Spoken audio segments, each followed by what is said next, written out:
গণ অভ্যুত্থানের যেই জনগণ রাস্তায় নেমে এসেছিল, যারা আসলে রাজনীতি যাদের পেশা নয়, দেশ পরিচালনা যাদের পেশা নয়, তারা তাদের কর্ম, তাদের যেই নিজস্ব গণ্ডির বাইরে এসে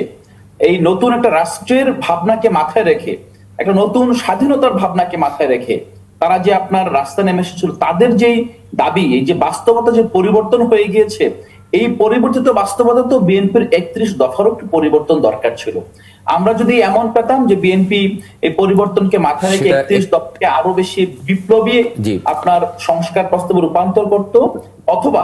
বিএনপির নেতৃত্ব যদি এই বিপ্লবকে পরিপূর্ণভাবে ধারণ করত, বিপ্লবের আমি বলছি যে নেতৃত্ব সবাই না, যারা আলোচনা করছেন, ইভেন যারা আপনার অনেক সময় দেখেছেন যে জুলাই যোদ্ধাদের নিয়ে মন্তব্য করেছেন, আমার সামনে যিনি আছেন পরম শ্রদ্ধা আমার বড় ভাই, আমরা ব্যক্তিগতভাবে কাউকে বলছি না, বাট প্রতিটি দলের মধ্যেই যেই অংশগুলো আছে যারা সবাই যদি সমন্বিতভাবে বিপ্লবকে ধারণ করতো, তাহলে হয়তো আমাদের এই সংস্কার নিয়ে এত বিতর্কের